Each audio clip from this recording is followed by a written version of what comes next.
The App. Tu te souviens de la belle époque où on faisait nos premiers achats sur Internet, où on devait aller sur des comparateurs de produits, on hésitait à faire confiance au site où on achetait et à mettre notre carte de crédit? Mais oui, parfois c'était même plus rapide d'aller au magasin pour faire l'achat. Tout à fait. Et maintenant, le shopping conversationnel rentre dans la danse. Ok, explorons ça. AI Unboxed. Le podcast qui démystifie l'IA. Je suis Ab. Je suis Nico. Et ensemble, on partage nos échanges sur cette révolution. Let's go. Ok, Nico, je vais essayer de prononcer ton concept pour aujourd'hui. Le shopping conversationnel. Explique-moi. Shopping conversationnel, c'est faire du shopping en discutant, ici avec un modèle de langage, potentiellement ChatGPT, mais il y en aura d'autres, comme on le faisait avec un vendeur en entrant dans un magasin, en lui disant ce dont on avait envie ou notre inspiration ou nos goûts et en le laissant nous proposer les produits les plus adaptés. Ok, peut-être prenons un exemple concret. Je ne sais pas, toi, tu as sûrement déjà testé. Donc, oui. explique-nous ton dernier test. Alors, il faut d'abord qu'on mette un peu de contexte en place, c'est-à-dire que le shopping conversationnel en tant que tel n'est pas encore totalement actif, puisque la toute dernière étape d'un achat, c'est évidemment le paiement. Et on va en parler plus tard, mais Visa a fait une annonce de partenariat avec OpenAI. Pour le moment, le shopping conversationnel, c'est principalement une recommandation de produits et une sélection d'endroits où les acheter. Mais il y a quand même encore cette dernière étape où c'est toi qui dois, comme à l'époque, on en parlait dans l'introduction, finaliser ta commande et valider le paiement. Donc, à l'heure actuelle, j'ai fait le test, comme on en parlait, j'ai fait le test la semaine passée. Je veux acheter une tondeuse robot automatique. J'ai tapé acheter tondeuse robot dans ChatGPT, au 3 d'ailleurs. Et j'ai un peu enregistré son mode de fonctionnement et c'était très intéressant. À la base, comme c'était un prompt très très limité, je ne lui ai pas parlé de mes envies, je ne lui ai pas parlé de mon jardin, je ne lui ai pas parlé du contexte. Il a lui-même réfléchi et il a essayé de comprendre. Et j'ai enregistré toute sa réflexion parce que maintenant ChatGPT affiche ce qu'il pense avant de te donner une réponse. Et c'était assez intéressant, c'est-à-dire que sa première remarque, c'était de dire, bon, apparemment l'utilisateur veut acheter une tondeuse robot et je dois le conseiller pour ça. Donc déjà ça, il a compris sans que je mette plus de contexte. Et je le vois, là, il dit la première chose à faire, c'est que je dois géolocaliser l'utilisateur. Et c'est vrai que c'est super important pour lui, dans quel pays, voire dans quelle région et à côté de quel magasin je me situe. Ce qu'il a fait, il a mis région Bruxelles, mais c'était plus ou moins correct. Et ensuite, il a essayé de comprendre ce que je voulais. Et il a commencé à me poser des questions pour affiner sa proposition. Mais donc là, j'imagine qu'il a essayé de sonder la taille de ta pelouse, etc. Donc sa géolocalisation n'allait pas jusqu'à ce point et qu'il pouvait pointer sur une carte. Voilà, Nico habite telle rue, tel numéro. Pas. On regarde sur Google Maps, vue satellite, et on regarde s'il a un grand jardin. Il aurait pu, j'y ai même pas pensé. Il aurait pu dire, oui, apparemment, votre jardin de devant fait autant de mètres carrés. Oui, on y sera potentiellement un jour. Non, il m'a posé quelques questions sur mon budget et évidemment sur le contexte de mon jardin. Et ensuite, il a cherché. Il a scanné les meilleures offres, les meilleurs sites, les meilleurs rapports qualité-prix. Il m'a sorti un tableau comparatif, comme les comparateurs de produits dont on parlait au début le faisaient à l'époque. Il m'a reposé encore quelques questions et en 5-6 minutes, j'avais mon résultat final. Vous devriez acheter telle tondeuse, cliquez ici pour l'acheter. Et comment est-ce qu'il compose son catalogue produit? C'est quoi les sources d'offres et de produits? Il y va en fonction de ce qui lui plaît. C'est-à-dire c'est comme Google avec le référencement. Il faut qu'il trouve dans les sites des vendeurs et dans les contenus que les vendeurs proposent, il faut qu'il trouve ce qu'il lui faut, que ce soit en termes de fond et de forme. Tout comme Google. On a fait un épisode sur l'avenir du search ici. C'est une forme de search différent. Il faut se positionner. Il faut se positionner d'abord avec un site qui est clair pour les robots. On en a aussi parlé. Peut-être qu'un jour, les sites e-commerce n'auront plus aucun design, n'auront plus de couleurs, n'auront plus d'images. Et donc, en bref, pour rapidement résumer cet épisode-là, un des learnings principaux, c'était il faut formuler son contenu en question-réponse pour vraiment faciliter à l'IA de trouver les éléments importants. C'est ça, d'où le succès d'un site comme Reddit aussi, notamment, qui fonctionne par question-réponse. Et il faut aussi être présent sur des sites de confiance, comme Reddit justement, ou d'autres forums dans lesquels ChatGPT ou un autre LLM a confiance. Et la façon de structurer également sa page produit.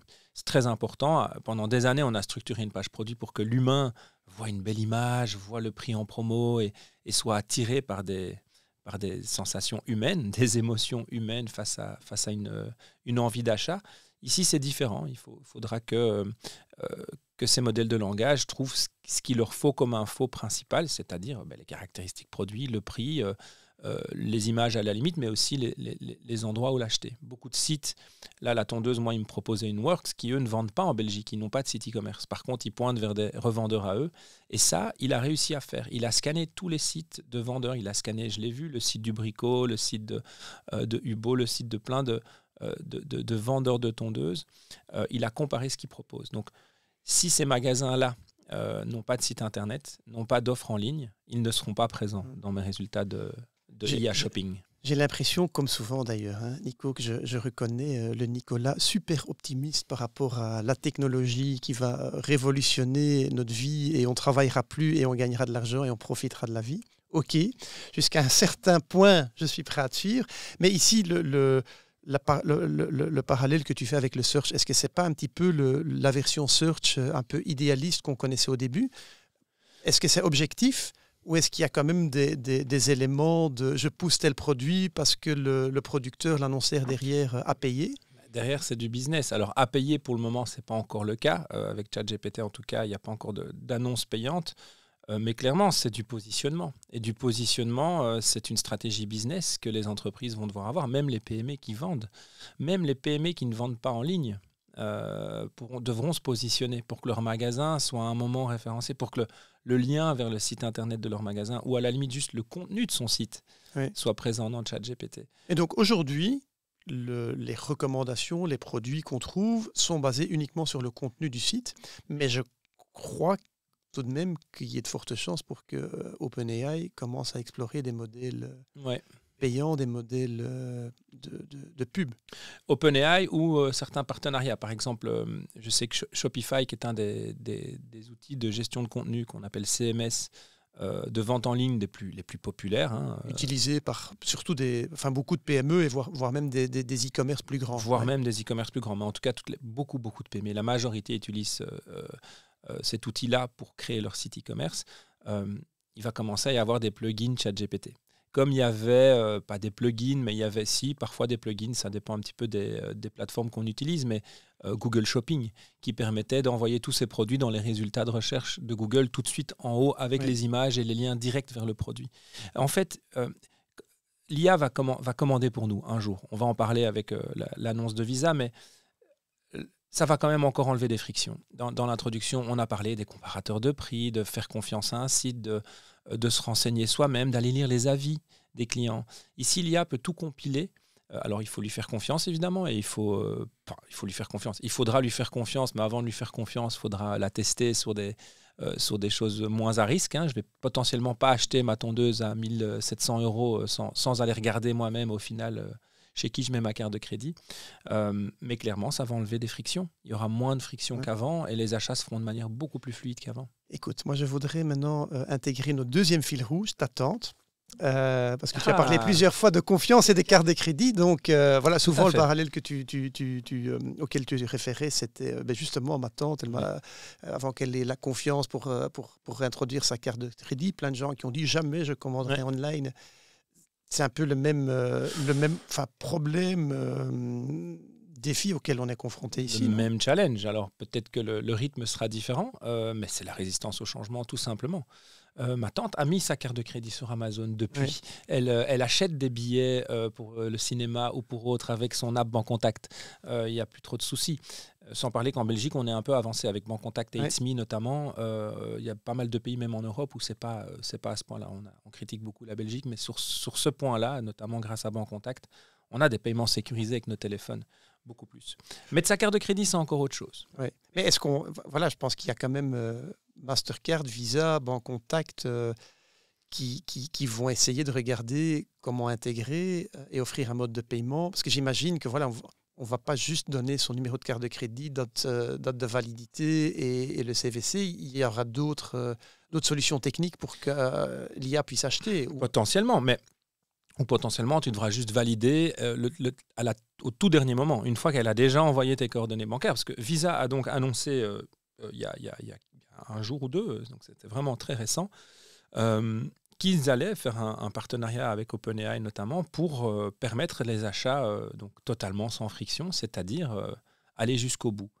Avec l'idée finale de dire ma fille a besoin de nouvelles chaussures pour faire son sport, elle a tel âge, elle fait telle taille, voilà le budget, on veut la marque Adidas. En fait, où il l'achète, on s'en fiche, tant qu'il l'achète au meilleur prix vu qu'il va comparer. Et donc voilà, je lui ai donné mes contraintes et je ferai OK, et derrière, je n'irai pas vérifier. Potentiellement, s'il hésite entre deux produits, j'irai choisir la bleue ou la rouge, si je ne lui ai pas dit qu'on veut une bleue. Mais il y a un moment, si je dis on veut une Nike bleue pour une fille de 12 ans qui fait telle taille pour faire du jogging, il n'y en aura pas 10 000. Donc si j'ai bien fait mon prompt et que j'ai aussi confiance moi-même dans ma requête, je ferai Enter et c'est tout. Et le lendemain, je recevrai mes chaussures, je ne sais même pas sur quel magasin elles ont été achetées. Mais tu crois que ce type d'achat-là, c'est celui qui sera le plus propice, surtout au début? Parce que bon, il y a quand même, en tout cas pour toute une partie de la population, un certain plaisir d'aller faire du shopping dans des magasins physiques, de découvrir. Donc les chaussures, à la limite, on veut encore essayer, mais il y a toute une série d'autres achats plus quotidiens, hebdomadaires, ménagers, qui sont vraiment de la commodité, quoi. Oui, de la commodité. Papier toilette, sucre, etc. Ces achats-là, ça me fait un petit peu penser au dash button. Voilà, exactement. J'allais en parler. Et pourtant, on n'en a pas parlé avant. Et pourtant, c'était une bonne idée, en fait. Ouais. C'était une très bonne idée. Mais ici, voilà, c'est tout de même, enfin, les possibilités sont plus riches et quand même mieux adaptées. À la limite, ça génère une shopping list qu'on peut valider, alors qu'à ce moment-là, c'était le bouton, pour ceux qui ne connaissent pas. C'était il était en bouton, contexte. Oui, voilà, c'était par exemple un bouton qu'on accrochait, enfin qu'on mettait sur la machine à laver pour permettre de recommander de l'adoucissant ou du produit à lessiver quand il était épuisé. Et donc, c'était proposé par Amazon aussi, il faut le répéter. Mais donc, on configure une fois son dash button qui est lié à un produit, à côté du frigo, à côté de la machine. Et quand je pousse dessus, simplement, ça me commande ma marque de savon pour la machine à laver ou autre. Mais ici, en fait, on pourrait imaginer avoir pour les achats récurrents, on pourrait imaginer non pas avoir une série de boutons accrochés les uns en dessous des autres, mais plutôt avoir une liste dynamique. Oui, on pourrait très bien. Ou je dicte à mon téléphone, comme parfois ma compagne ou moi, on se fait des listes, dit si tu vas faire des courses, achète ça, on le met dans notre Google Agenda par exemple. Ici, je dis à ChatGPT, écoute, je vois qu'on n'a plus de lait, qu'on n'a plus de papier toilette et qu'on a besoin de café. Achète ce qu'on achète d'habitude, point. Voir générer le menu de la semaine, ensuite, sur base des recettes, générer les ingrédients, intégrer le nombre de personnes et puis générer la liste. Évidemment. Oui. Alors bon, là, il y a cette barrière psychologique qui sera évidemment, à mon avis, celle-là, elle va tenir longtemps. Ma tante va résister longtemps à ce changement-là. Ce sera de donner notre carte de crédit. OK, la donnée, on a l'habitude, donc de la donner à OpenAI, mais c'est surtout ce qu'on n'a jamais fait, de lui permettre de faire des achats pour nous. On le fait un peu avec Amazon. Et avec, de façon autonome. Et avec le dash button, c'était le cas. Sauf qu'avec le dash button, ce bouton, il achetait un produit dans un magasin, toujours le même, Amazon. À moins d'avoir un enfant de 3-4 ans qui s'amuse. Oui, alors ça, il y avait des sécurités pour ça, je crois. Il y avait des sécurités. Mais donc là, c'est un produit dans un magasin. Ici, c'est différent. C'est de dire, j'ai tel besoin. Et encore une fois, dans mon exemple des chaussures ou un autre, mais je ne saurais même pas dans quelle boutique elle a été achetée. Mais j'imagine, et certainement au début, pour maintenir la confiance, il y aura quand même dans les solutions de paiement des limites sur les montants qui peuvent être dépensés. À la limite, les catégories produits, voire peut-être les magasins, on pourra, comme on peut définir aujourd'hui un custom GPT, on pourra avoir son custom GPT shopping. On fera des whitelists et des blacklists de magasins ou de choses qu'on ne veut pas. Évidemment, des limites de montants. De toute façon, sur les cartes Visa, il y en a par défaut. Ce que je pense, c'est qu'il y aura clairement des étapes intermédiaires parce qu'on n'y arrivera pas. Donc potentiellement, un peu comme on a maintenant, avec les agents qui vont eux-mêmes aller chercher pour nous, aller se faire une idée de ce qu'il y a de mieux en fonction de ce qu'on a besoin, parce que parfois, ça peut être pas spécialement que le prix qui est le critère final. Ils ne vont pas spécialement nous dire le moins cher, tiens, je t'envoie le moins cher, parce que peut-être que j'ai dit non, je veux de la qualité, et mon budget moyen est d'autant, et donc ils vont s'adapter. Et donc au final, on devra potentiellement juste valider avec son empreinte la toute dernière étape, un peu comme It's Me. On aura un pop-up qui dit, écoute, j'ai trouvé, clique là pour finaliser l'achat.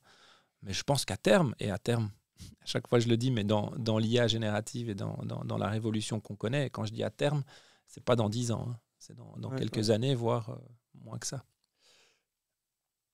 Mais il y a quand même, ça c'est ma casquette un peu plus critique, il y a quand même un risque certainement pour les PME qu'il y ait un manque de transparence et que pour des nouvelles marques, il soit très difficile de prendre une part de marché parce que voilà, les géants de la tech, mais ils ont des données historiques qui permettent de générer de meilleures recommandations pour toi. À la limite, ils ont plus de pouvoir d'achat. Ils font des deals avec les grandes marques. Donc, est-ce qu'il y a une... comment estimes-tu, toi, ce risque-là? Est-ce qu'il y a vraiment une opportunité pour les PME également? Oui, elle sera là, mais pour moi, c'est exactement la même chose que Google Shopping et que le search en général. Elles devront se battre. Et d'ailleurs, pendant tout un temps, elles ne pouvaient pas se battre sur le SEA, sur les AdWords avec les gros. Oui, c'est vrai, mais à la limite, là, il y avait quand même l'avantage que c'était relativement transparent. On voyait qui était en haut de liste, on voyait qui payait. À la limite, on voyait que c'était une annonce. Quand l'IA va me recommander un seul produit, peut-être que c'est justifié sur base de critères objectifs. Peut-être effectivement qu'il y a un modèle commercial derrière. Oui, mais même en dehors des AdWords, on le sait tous que moi qui ai eu une agence web pendant des années, une grosse partie de notre mission, c'était d'optimiser le SEO, donc le référencement naturel, et que clairement les gros sites e-commerce sont plus forts, ils ont plus de visites, ils ont des meilleurs page ranked sur Google. Donc, alors tu dis une totale transparence sur la première page, mais qu'est-ce qu'il y a sur les 10 autres pages? Des centaines de PME qui vendent le même produit, parfois moins cher. Attends, je n'ai pas parlé de totale transparence, je ne suis pas naïf à ce point-là, mais quand même de plus de transparence ici. Mais c'est ce qu'on voit qui commence à apparaître justement dans les modèles de raisonnement. Tu y faisais référence, on voit quand même le raisonnement, les questions que se pose l'IA. Quand l'info n'est pas disponible, il va te poser une question pour préciser ton prompt. Donc cette transparence, pour moi, est quand même un élément clé pour au moins comprendre et s'assurer qu'il n'y ait pas un élément clé de mon processus de décision qui ait été ignoré. Ici, elle sera toute relative, cette transparence. D'abord aussi, tu en as parlé, il y a les données d'entraînement qui, elles, ne sont pas spécialement totalement dynamiques. En même temps, chez Google non plus. Si je sors aujourd'hui un webshop, il ne sera pas ce soir dans les résultats de Google. Il faudra un certain temps quand même pour qu'il soit référencé. Mais c'est clair qu'avec les modèles de langage, les données d'entraînement ne sont pas mises à jour toutes les heures. Ce serait impossible. Elles sont mises à jour parfois en temps réel par l'utilisateur. Mais après, il y a quand même une grosse base qui est là. Je crois qu'effectivement, c'était le prochain point que je voulais aborder parce qu'il y a effectivement cet aspect données d'entraînement. OK. J'imagine qu'il y a les forums, les reviews, peut-être même le nombre d'achats le nombre de fois que le produit a été acheté, qui est quand même aussi visible sur certains sites e-commerce. Mais comment faire pour un nouveau produit? Parce qu'il n'y a pas toutes ces données historiques, voire une nouvelle catégorie. Alors, il y a plusieurs solutions, mais il y a aussi où le vendre. Donc ça, c'est dans l'idée que je le vends moi-même sur mon petit webshop que je viens d'ouvrir pour un nouveau produit. Après, si mon webshop existait déjà, il sera certainement présent et potentiellement il va être plus vu. Il y a quand même encore une grosse donnée importante, c'est d'être présent quand même dans Google. Malgré tout, malgré qu'on est en train de dire que le GPT Shopping va concurrencer le Google Shopping, ChatGPT utilise encore beaucoup Google. Ça fait aussi partie d'un de ses outils pour chercher le web. OK, mais il n'y a toujours pas, pour faire vraiment la recommandation, il n'y a toujours pas de popularité, parce que voilà, le produit est nouveau. À la limite, il n'y a pas d'avis client. Il n'y a pas d'avis client. Donc, du coup, quelles sont les principales questions et peut-être donc éléments à intégrer dans le ne sont pas disponibles? Est-ce que tu crois que les influenceurs ou les médias qui justement font des reviews de tech notamment vont pouvoir combler ces données manquantes et deviendront plus importants? Évidemment, ça et ton site même, refaire des foires aux questions sur ton site, remettre du contenu sur ta page, ça oui. Et puis oui, les influenceurs ou les sites spécialisés qui, eux, ont déjà un indice de confiance de la part des GPT. Google a son PageRank qui lui donne confiance ou pas en une page, en un site web. GPT aura certainement le même genre de système. Seulement, idem, pourquoi, comment, la black box, pourquoi il fait confiance à eux et pas à un autre, qui l'a décidé et comment il l'a décidé, ça je pense qu'on ne le saura jamais. Donc on aura quand même encore une forme de... on aura encore ces œillères et on ne pourra pas être être certain que l'entièreté du marché a été scannée. Donc ce sera à nous soit de faire confiance, soit de tester d'autres modèles de langage. Au moins, on ne sera pas obligé d'en utiliser qu'un. Là, il faut dire que Google, depuis 20 ans, même un peu plus, on n'a pas vraiment le choix. Pour moi, une question, la grande question, c'est justement, est-ce qu'on va s'adresser à un modèle proposé par un site, ou est-ce qu'on va vraiment avoir son shopper personnel qui va pouvoir utiliser tous ces différents modèles, tous ces différents sites? On aura son assistant personnel. Ce ne sera pas son shopper personnel, ce sera un assistant de vie privée, de vie professionnelle, de vie tout ce que tu veux. Et lui sera capable de faire plein de choses. Ou lui aura en dessous de lui plein d'autres agents qu'il pourra utiliser. Un pour le shopping, un pour ceci, un pour cela. Ce que moi je pense, et j'en ai fait une chronique, c'est la dernière que j'ai faite dans Media Marketing, c'est qu'au final, ce ne sera pas spécialement... Enfin, j'ai dit on aura le choix dans les... En fait, j'ai dit qu'on aura le choix dans les modèles de langage. Donc ça, c'est vrai, ça restera, il y en aura plusieurs. Mais clairement, il va y avoir un phénomène de centralisation par rapport aux devices qu'on utilise. Oui. Et notamment au smartphone, c'est sûr et certain, et à l'ordinateur. En gros, on va faire partie d'un écosystème. Et ce ne sera pas à quelle IA sera plus puissante, aura 1000 tokens en plus, ceci, cela. Ce n'est pas comme ça qu'on va choisir notre prestataire. La technologie sera invisible, et je le crois. Et quand je parle du film Her de Spike Jonze, c'est vraiment ça. Ce sera totalement invisible. Et donc, quand on fera le choix d'un appareil, on fera déjà le choix d'un assistant ou d'un modèle de langage ou d'une IA. Moi, j'ai un téléphone Google Pixel. Pour le moment, j'utilise encore beaucoup de ChatGPT, mais je me rends compte que c'est pas malin, en fait. C'est pas malin de ma part. Et d'ailleurs, dans ma chronique, je dis OpenAI va à un moment avoir du vrai souci à se faire. Parce que contrairement à Apple, à Microsoft et à Google, il n'a pas, et potentiellement à certains Chinois comme Huawei qui vont avoir aussi leur IA intégrée, Samsung qui vont avoir leur IA intégrée. En gros, on choisira un appareil et puis c'est tout. Comme ceux d'Apple ont Siri, ils ne sont jamais dit je vais utiliser un autre assistant vocal. Donc on utilisera l'IA qu'on nous propose dans notre appareil et elle sera très performante, il n'y aura pas de souci. Et avec le temps, elle s'adaptera à nous, elle se personnalisera à nous comme un assistant humain. Si on en avait tous un, il y a un moment, il nous connaît par cœur. Et il sait que quand je vais demander quelque chose, il y a des critères que j'aurais plus à lui dire. Mais tu ne penses pas que, comme c'est le cas avec les moteurs de recherche, voire les navigateurs web, qu'à un moment donné, certainement l'Europe va essayer de casser ce pouvoir des quelques grands géants? Elle va essayer. Ouais.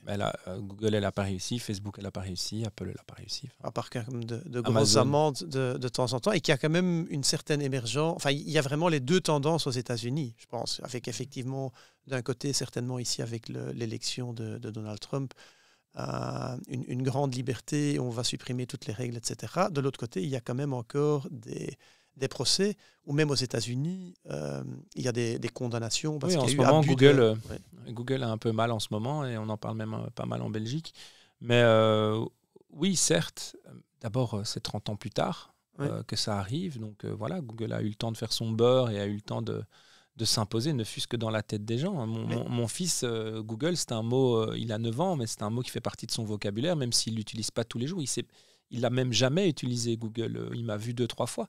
Et pourtant, c'est rentré dans le langage courant. Donc, Google a réussi, Amazon a réussi, et on les enlèvera plus de là. Mais on est peut-être quand même plus conscient de certains risques, et espérons qu'on ne va pas refaire les mêmes erreurs comme on a fait avec la collection de données et la vie privée, où il y a quand même eu des dérives. Et on a mis le temps. Et heureusement que l'Europe a régulé à un moment. Mais tu sais, on l'a déjà dit ici, les États-Unis innovent, la Chine copie et l'Europe régule. Oui. Mais à un moment, est-ce que l'Europe ne peut pas innover aussi ? Est-ce que le fait de réguler ce que font les autres, c'est une bonne stratégie ? Et c'est ça qui nous amène à ces problèmes-là. C'est que, oui, il y a un moment, quand j'aurai donné ma carte Visa, quand ChatGPT me connaîtra par cœur, aura un historique de tous mes échanges, il me connaîtra beaucoup mieux que les cookies actuels qu'on place sur certains sites qui tracent notre comportement. En termes de création versus régulation, espérons que l'Europe parvienne à saisir l'opportunité qui a été créé aux États-Unis, où pas mal de chercheurs, justement, ont un problème avec les limites qui sont mises à la liberté de la recherche, etc. Mais c'est un tout autre sujet. Ce qu'on peut peut-être essayer de faire, Nicolas, c'est d'expliquer, surtout pour des startups, comment se préparer, comment essayer d'intégrer cette stratégie de shopping conversationnel. Et peut-être faisons ça au travers de... Parce que bon, tu as quand même pas mal testé déjà. Et essayons de distiller les points d'attention, les principales leçons, les défis. Mais je l'ai vu quand il réfléchissait. Hein, il me l'a dit à un moment...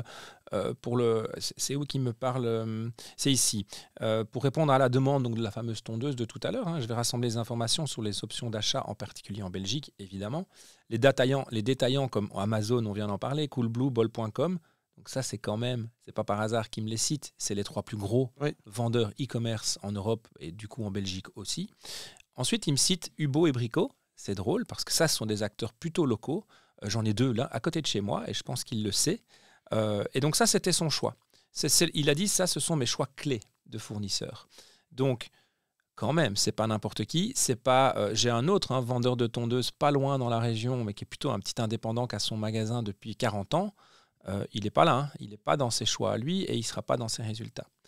Ce qui démontre qu'il y a quand même d'autres modes d'analyse que purement les mêmes modèles que les SEO, parce que le robot de gazon.be, qui a quand même été pendant longtemps une astuce pour faire du SEO, d'avoir le site spécialisé, etc. Il ne figurait pas en haut avec l'URL. Ouais. Alors c'est vrai. Alors après, attention, hein, là j'ai dit exprès que mon prompt c'était acheter tondeuse robot. Enfin, je veux dire un prompt en trois mots. Je voulais aller jusqu'au bout du test en me disant, si je lui dis ça, est-ce que... Bon, alors j'ai pas mis ma carte Visa, mais dans un an peut-être, je mettrai ça et le lendemain j'ai un robot tondeuse chez moi. Hein, parce qu'il connaît ma maison, il connaît ma situation, il connaît mon budget, il connaît plein de choses. Ça démontre que même les utilisateurs avancés auraient tout bénéfice à écouter le podcast qu'on va bientôt faire sur le prompting, parce qu'il est quand même assez limité, ton prompt. Tout à fait. D'ailleurs, j'aurais pu lui donner une spécialisation, etc. Et alors, ce qui est intéressant, c'est qu'il finit quand même par dire « Je vais explorer les revendeurs locaux spécialisés ». Donc oui, le magasin à côté de moi... Et en fait, il n'était pas dans les résultats. Pour lui, c'est des concessionnaires, Husqvarna ou Works, ou ceux qui font les tondeuses. Voilà, son objectif, c'est de me fournir des infos. Et il conclut comme ça. Mon objectif sera de fournir des infos à la personne. Donc, on n'en est pas encore à l'achat final total. Mais donc, pour répondre à ta question, il y a plusieurs choses à faire pour les PME. Tester, comme tu l'as fait. D'abord tester. Tester comment ça réagit avec vos produits, avec votre nom de marque, avec votre région. Amusez-vous, on le dit tout le temps. Hein. Tester. C'est le message de ce podcast. Mais quelques conseils concrets. C'est de travailler un contenu clair sur son site. Structuré. Voilà, qui est plus conversationnel, tu en as parlé. Qui est plus le fameux retour des foires aux questions. Ouais. Comment choisir un robot Exactement. Pourquoi choisir mon robot? Quels sont les avantages, etc. Ça, c'est la première chose. 2, être cité dans des sites de confiance. On a parlé de Reddit, mais il y en a plein d'autres. Justement, des sites comparateurs, des sites avis clients, des reviews Google. Hein. Le RP 2.0. Exactement. 3.0. Exactement. C'est du RP pur, mais il le faut. C'est du AIRP. En 3, installer pourquoi pas un chatbot IA basé sur des modèles de langage sur votre site. Alors d'abord pour les humains, parce qu'une fois qu'ils se retrouvent là, ils peuvent aussi commencer à chatter avec. C'est super simple à faire maintenant. Il y a plein d'agents conversationnels, de support ou de vente qui peuvent être installés en quelques clics. Ça, c'est intéressant parce qu'également, le modèle de langage pourrait l'utiliser pour lui poser des questions, pour aller plus loin. Un autre point, c'est si vous utilisez un outil ou une plateforme d'e-commerce comme Shopify, comme Wix, comme Squarespace, comme WordPress, peu importe, être attentif à ce qu'ils vont annoncer comme évolution. Ils ont pas le choix, le marché va les pousser à le faire. Et notamment à ces fameux plugins de paiement dans l'annonce de Visa. Il faudra un moment, c'est une tripartite. Il y aura le modèle de langage, il y aura l'applicatif Visa, PayPal, je ne sais quoi, qu'on connectera à notre ChatGPT ou à notre Gemini ou à notre IA qu'on a décidé, à notre assistant. Oui. Et puis, il faudra quand même qu'elle puisse avoir un impact concret dans le site avec une forme de plugin, d'API ou je ne sais pas, pour que le paiement se déclenche totalement avec les sécurités qu'ils mettront en place. Un point important à suivre, c'est effectivement, est-ce qu'on reste sur les intermédiaires, genre PayPal et beaucoup d'autres, ou est-ce que justement on va intégrer en direct Mastercard, Visa. On verra ce que fera Visa. Alors PayPal a un autre avantage, c'est que du coup, on peut faire des paiements avec un mot de passe. C'est pas encore tout à fait la même chose. D'ailleurs, en termes de sécurité, ça a aussi ses limites. Hein. PayPal, c'est un mot de passe qui sécurise un achat, c'est parfois pas le plus sécure. Donc oui, clairement, il y aura un moment, ça va être développé et ça va être utilisé. Bon, on va essayer de faire un petit récap. Il faut imaginer que le shopping conversationnel apporte pas mal d'avantages pour ceux qui ont un bon produit et qui ont réussi à le dire au monde. C'est-à-dire qu'au lieu de juste voir des belles images, parfois on se fait avoir sur Amazon, on voit une magnifique image, on reçoit un produit qui est tout petit, qui est machin, parce qu'on n'est pas allé lire les spécifications techniques, on n'est pas allé lire les avis clients, on n'a pas fait notre enquête, on n'a pas comparé 4 sites différents, les prix. Il y a un moment, on fait nos achats ou on fait confiance à Amazon. On se dit, comme on fait confiance à Colruyt, il n'y aura pas moins cher ailleurs, donc c'est pas grave. J'achète là et je ne compare pas. Ici, on va vraiment avoir un assistant shopping qui va pouvoir faire tout ça pour nous. Par contre, il faudra qu'on lui fasse confiance à lui à un moment. Et c'est comme un custom GPT. On va devoir à un moment l'éduquer. On va devoir lui dire, tu sais, moi, quand je fais du shopping, ça et ça, je ne fais pas. Ça et ça, je ne veux pas que tu fasses. Voilà le cadre.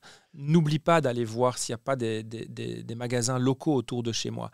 Et n'essaye pas, tous ces biais dont on a déjà parlé, n'essaye pas absolument d'acheter pour moi si tu sens qu'il y a des choses qui ne vont pas. Je pense que le parallèle avec l'évolution du search Google et les différents modèles publicitaires sont quand même aussi intéressants à intégrer, les différentes méthodes de référencement, parce que quelque part, c'est les mêmes fondements, les mêmes principes de base, même si on les applique différemment.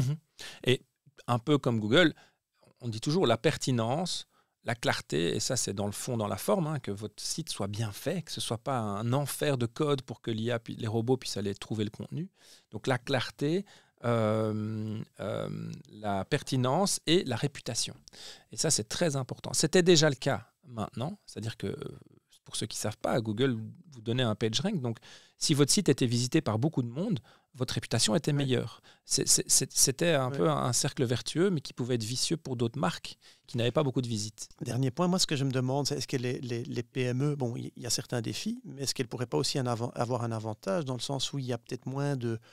Le check légal est moins lourd, il y a peut-être moins de friction normalement. Les processus de décision sont souvent plus simples. Il y a à la limite moins de risques à changer parce qu'il y a moins de business historique à perdre certainement pour les startups. Et certainement pour faire des expérimentations et autour de la confiance, essayer d'avoir ces éléments. Oui, c'est vrai. Et moi, je pense que certaines petites entreprises qui ont un très bon produit le marketent parfois très mal. Parfois, il y a des PME spécialisées, je ne sais pas, mais dans un certain produit un peu niche, leur site n'est pas terrible, leur façon de communiquer n'est pas bien, ils ne font pas de réseaux sociaux, ils ne font pas de pub, ils ne font pas bien des AdWords. Pourtant, leur produit est le meilleur. Ouais. Et là aussi, je pense que l'IA peut même déjà aider à améliorer ces éléments-là. Évidemment. Bon, mais on va lancer un nouvel épisode et un nouveau sujet. Ça, c'est une autre idée. Mais par contre, l'IA sera moins influencée par exemple, une page dont le design est dégueulasse.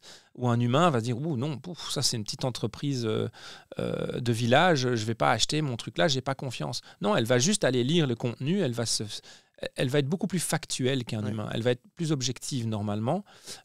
Et donc à terme, quand on pourra lui faire confiance ou quand on aura confiance au fait qu'elle va chercher dans quand même tous les endroits où nous, on aurait potentiellement été si on avait le temps, on lui fera confiance et elle pourra acheter pour nous. Bon. Très intéressant ton résumé, mais il était un peu long. Est-ce que tu pourrais juste encore nous faire un résumé du résumé? Et puis j'ai la question de clôture où je vais quand même essayer de te pousser encore un peu plus loin dans tes réflexions, comme d'habitude, quoi. Pour être très court, les agents IA vont devenir nos meilleurs commerciaux, en tout cas pour les gens qui vendent des produits et des services.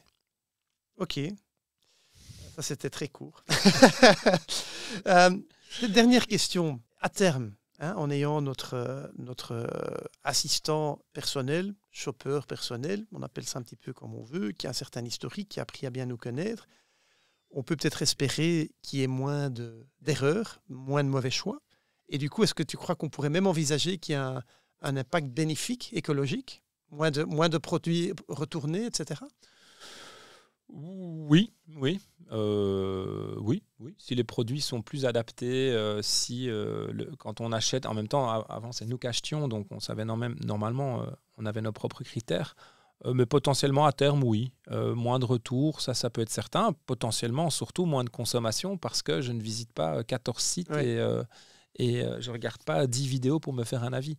Mais à terme, l'algorithme pourrait aussi comprendre que d'habitude, j'ai telle taille, telle marque, taille peut-être un peu plus grand, plus petit, en analysant peut-être même les retours sur d'autres clients, etc. Oui. Je pense que certainement, par exemple, en termes de vêtements, où j'entends quand même souvent dans mon entourage qu'on commande d'emblée 2-3 tailles, pour être sûr qu'il y ait la bonne, on renvoie le reste. C'est une forme de catastrophe du shopping moderne, c'est les retours. D'abord, c'est une catastrophe écologique, mais c'est aussi une catastrophe économique pour des Zalando, pour des je ne sais quoi.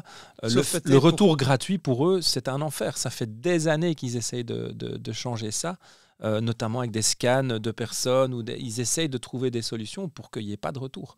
Sauf pour Bipost. Sauf pour Bipost. Ouais. Donc potentiellement, ça pourrait améliorer. Cette fois-ci, c'est moi le grand optimiste. Bon, Nicolas, je pense qu'on a fait le tour d'un sujet avec un titre particulièrement difficile, certainement pour moi. Tu t'en es très bien sorti. Voilà, merci. Mais je pense qu'un des principaux conseils, comme d'habitude, c'est essayer ne fût-ce que comment fonctionne ce shopping 3.0, ce shopping conversationnel aujourd'hui. Il en est à ses balbutiements, mais je pense que il vaut mieux essayer de comprendre tout, puis tester des solutions potentielles. Le shopping sur Internet passe du mot-clé à l'intention.